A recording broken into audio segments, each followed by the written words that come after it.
शायद दाएं से बैठी हुई लेडी जर्नलिस्ट ने कहा कि it's a lucky day for you. आप इसको ध्यान से सुनना ये बच्चे। उसने कहा it's a lucky day for you. उसने एक बार देखा, उसको नोटिस नहीं किया। फिर उसने दूसरे लोगों के क्वेश्चन थे, उनके आंसर देना शुरू कर दिया। उसके बाद दोबारा उसने रिपीट किया it's a lucky day for you. और जब उसने तीसरी बार भी कहा कि it's a lucky day for you, तो दुनिया के महान एथलीट माइकल फेल्प्स ने कहा प्लीज कम। और वो लेडी जर्नलिस्ट उठ करके उनके पास आई। उन्होंने कहा सीट है। वो उनके पास बैठी। उन्होंने कहा कि आप किसको लकी डे कहते हो? मैंने माइकल स्पिंट का 7 गोल्ड का रिकॉर्ड तोड़ा है। उससे पहले अमेरिकन बेस्ड एथलीट थे माइकल स्पिंट, उनके नाम से 7 गोल्ड का रिकॉर्ड था। उसने कहा मैंने उनका रिकॉर्ड तोड़ा है।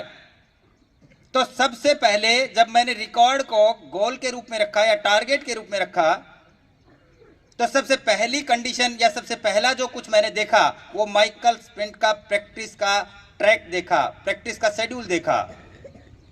और उसमें मैंने पाया कि उन्होंने पिछले 4 साल से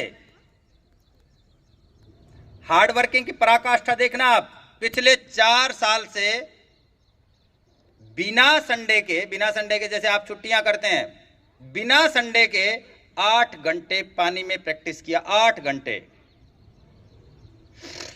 और मैंने अपने आप से कमिट किया कि अगर 7 गोल्ड के रिकॉर्ड को तोड़ना है तो 11 आवर्स बिना संडे के अगले 4 साल प्रैक्टिस करूंगा। और मैंने वो किया।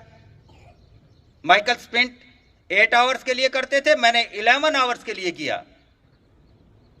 और वो मैं अचीव कर पाया। आप कहते हो इट्स ए लकी डे, आप भी कर सकते हैं। उन्होंने उस जर्नलिस्ट से कहा कि आप भी कर सकते हैं। 9 गोल्ड मेडल्स जो है आप भी जीत सकते हैं एक ही इवेंट में। पर आप अपने आप से कमिटमेंट करिए कि आप 13-14 आवर्स पर डे प्रैक्टिस करने का अगर आप अपने आप से कमिटमेंट करते हैं और उसको ब्रेक नहीं करते हैं, यू कैन दैट। उसमें लकीली क्या हुआ? लकीली तो कुछ है ही नहीं, कैलकुलेटेड है। अगर आप हार्ड वर्किंग के लिए कमिटेड हैं और हार्ड वर्किंग हैं तो आप निश्चित तौर पे जो गोल आपके सामने उसको अचीव करेंगे। लकीली कुछ नहीं होता।